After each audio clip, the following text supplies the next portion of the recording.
नाजरीन आदाब, आप देख रहे हैं इकरा उर्दू न्यूज़।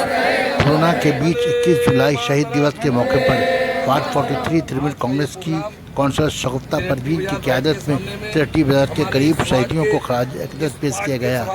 इस मौके पर सदर वार्ड 43 तृणमूल कांग्रेस परवेज इकबाल, अशोक ओझा, एस.ए. फैसल के अलावा तृणमूल हामियों ने की शिरकत।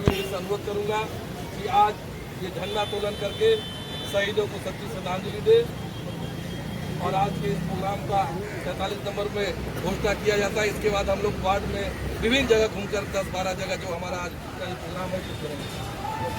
वंदे मातरम।